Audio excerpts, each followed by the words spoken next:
آج نیب ہے وہ اپیلیں بھی واپس لے رہی ہے یہ اتھارٹی. مجھے آپ سے یہ جاننا ہے کہ کیا اس بات کا تعین نہیں ہونا چاہیے کہ اگر نواز شریف صاحب تب مجرم تھے اور آج وہ بے گناہ ثابت ہوئے تو یہ اصل میں کون تھا مجرم, کس نے اتنے قوم کے وسائل ضائع کروائے؟ اسی لیے میں نے کہا نا جی کہ کٹہرے میں پاکستان ہے اس وقت. کس لیول پر؟ نمبر ایک, آپ کا جوڈیشل سسٹم. اگر اس وقت بے گناہ تھے ان کو سزا ہوئی تب بھی, اور آج اگر وہ گناہ گار ہیں ان کو بریت ہوئی تب بھی. بے گناہ, ہاں. دونوں لحاظ سے پاکستان کا جو نظام عدل ہے, جو سسٹم ہے ہمارا, وہ سارا کٹہرے میں آ کر اپنے آپ کو اس قدر وہ کیا کہتے ہیں لائنگ بے, فرینکلی اسپیکنگ کریڈیبلٹی کا ایشو ہے, کریڈیبلٹی ختم ہو چکی ہوئی ہے فرینکلی اسپیکنگ اس کی. آج جو کیسز جس کے خلاف بن رہے ہیں کل کو ہم سمجھے ان کا بھی یہی حال ہوگا. میں یہ کہہ رہا ہوں نا کہ کریڈیبلٹی بالکل زیرو پہ آ گئی ہوئی ہے اس کا. نمبر ایک. نمبر دو, آپ کا جو پولیٹیکل سسٹم ہے جس کے تحت لوگ اس کے اوپر آتے ہیں, وہ آپ کو سامنے نظر آ گیا ہے کہ دیر از نو پولیٹیکل سسٹم. کوئی پولیٹیکل پارٹیز ہیں نہیں ہے یہاں پہ. فیملی انکارپوریٹڈ کمپنیز ہیں جو چلتی ہیں, چلاتے ہیں, جو ملک کے معاملات کو چلاتی ہیں. اور نمبر تین, آپ کا جو ایٹیچیوڈ ہے نا ٹورڈز دیز مسز, 25 کروڑ لوگوں کو, ان کو آپ نے بتا دیا ہے اگر آپ طاقتور ہیں اور آپ کے پاس ایک ایسی کمپنی ہے جس کو ہم سیاسی جماعت کہہ سکتے ہیں, تو پھر اس ملک میں آپ جو چاہیں وہ کر سکتے ہیں. آپ کی کوئی پوچھ گچھ نہیں ہوگی. اور جس میں جو 25 کروڑ عوام جس کا ووٹ کی ہم بات کرتے ہیں, they don't matter, they absolutely don't matter. بالکل کوئی اس ملک میں پرسان حال نہیں ہے. میں تینوں لیول میں یہ کہہ رہا ہوں کہ پھر یہ پاکستان اس وقت کٹہرے میں ہے.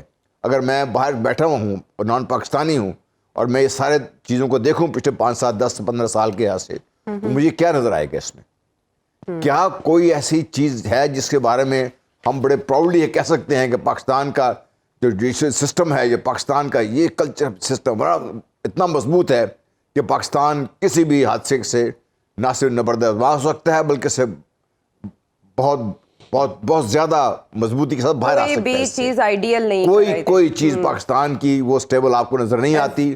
اور جو سسٹم آپ کا جوڈیشل سسٹم پہ گراؤنڈڈ نہ ہو, جب آپ کے جوڈیشل سسٹم اتنا اسٹرانگ نہیں ہوگا, تو پھر پاکستان میں کوئی چیز بھی کسی وقت بھی ہو سکتی ہے. آپ کوئی لاجیکلی کسی چیز کو انالائز کر نہیں سکتے ہیں. کوئی لا, کوئی کانسٹیٹیوشن, ہم دیکھ رہے ہیں نا پچھلے 2-3 سالوں سے کیا ہو رہا ہے سارا کچھ. اس لیے بدقسمتی سے جو میں نے کہا نا, بڑے میں درد سے تکلیف سے بات کر رہا ہوں, یہ کٹہرے میں پاکستان ہے.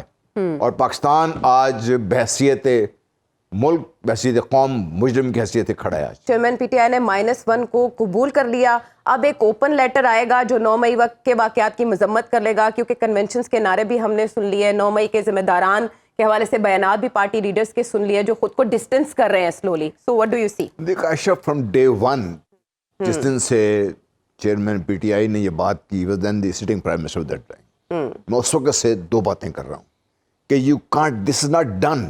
آپ اپنے ہی جو آپ کی فوج ہے, افواج پاکستان کی لیڈرشپ کے بارے میں آپ ایسی بات نہیں کر سکتے. اگر ہم نواز شریف صاحب کو یا ان کے ارد گرد جو لوگ تھے ان کو ہم کرٹیسائز کر رہے ہیں, تو میں اس وقت سے کرٹیسائز کر رہا تھا ان کو. یہ بات ان کو دیر سے سمجھ میں آئی. مسائل ہوتے ہیں, یہ نہیں کہ مسائل نہیں ہوتے. ان مسائل کا حل کرنے کا طریقہ یہ نہیں ہے کہ آپ اس کو پبلک ڈسکورس کا حصہ بنا لیں. اور یہ شروع ہوا گجرانوالہ سے. اور میں یہ بار بار اس لیے دہرا رہا ہوں کہ ولی خان صاحب نے ایک دفعہ بات کی تھی, میں آپ کو کہنا چاہتا ہوں آپ سے.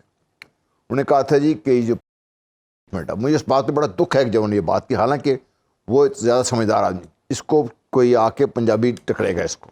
اور جب نواز شریف صاحب نے یہ بات کی نا گجرانوالہ کے جلسے میں, جب انہوں نے اوپنلی اس وقت چیف آرمی اسٹاف کو DISI کا نام لیا, اس وقت سے جو ڈسکشن تو ہوتی رہتی تھی, ڈرائنگ روم میں باتیں ہوتی رہتی تھیں, وہ پبلک ڈسکورس میں لے کے آئے اور خان صاحب نے اس کو اس لیول پہنچا دیا جس سے تلخیاں اس قدر بڑھی ہوئی ہیں, اور مرنی چاہیے تھی. یہ آپ اپنی فوج کی لیڈرشپ کے خلاف بات کر رہے ہیں نا آپ, نمبر 1. نمبر 2, میں اس دن سے یہ کہہ رہا ہوں, ابھی بھی یہ جو کچھ بھی ہوا, یہ جو کر رہے ہیں, یہ بہت دیر سے اگر کر بھی رہے ہیں تو ٹھیک کر رہے ہیں. پاکستان کی فوج ہے, یہ پاکستان کی ایک سیاسی جماعت ہے, انہوں نے کو ایگزسٹ کرنا ہے, رہنا ہے یہاں پہ. اور افواج پاکستان کی اسٹرینتھ, بار بار میں یہ کہتا ہوں کہ عوام کی جو سپورٹ ہے وہ ہے یہ. اور اگر پوری پاکستان کی قوم عوام کے ساتھ جو فوج کے ساتھ کھڑی ہوگی تو فوج اتنی مضبوط ہوگی اس سے. یہ تو اس لحاظ سے یہ خوش آئند ہے کہ ان لوگوں نے ریئلائز کیا اور دیر سے ریئلائز کیا, لیکن ریئلائز کیا ان لوگوں نے. اور یہ بات میں سمجھتا ہوں کہ بار بار ان کو دہرانی چاہیے. جو کچھ بھی ہوا 9 مئی کا, ان کے جو بھی جنہوں نے بھی کیا ان کو سزا ملنی چاہیے. لیکن یہ جو چینج ہے نا, میں سمجھتا ہوں کہ یہ ایک اچھی چینج ہے, یہ بہتری کی طرف لے کے جائے گی معاملات کو. اور وہ معاملات آپ نے آج نہیں کل دیکھیے, بار بار جو ہم یہ بات کر رہے ہیں, پاکستان ہے نا, میرا بھی ہے, آپ کا بھی ہے, سب کا ہے ہمارا پاکستان. آپ کی فوج ہے, میری بھی ہے, آپ کی, سب کی فوج پاکستان کی فوج ہے. جس فوج کی لیڈرشپ انہی سے اٹھ کے آتی ہے نا, یہ سارے مڈل کلاس, لو مڈل کلاس کے لوگ لے کے آتے ہیں. آپ کتنی محنت سے آپ ایک آدمی کو چیف بناتے ہیں اور لے کے آتے ہیں, پھر آپ ایک جو آپ پولیٹیکل لیڈرشپ کھڑی ہو کے ان کو کرٹیسائز کرنا شروع کر دیں اور پھر ایسے ایسے الفاظ استعمال کیے جائیں.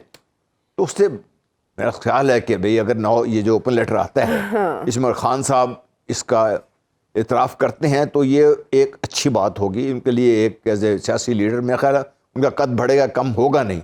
لیکن مجھے شک ہے اس بات کا کہ وہ کریں گے یہ چیز, کیونکہ نیچر نہیں ہے ان کی اس چیز کی. بہرحال اگر کر لیں تو بہت ہی اچھا ہوگا ان کے لیے بھی اور عام لوگوں کے لیے بھی. اور میرا خیال ہے we need to move on beyond all this.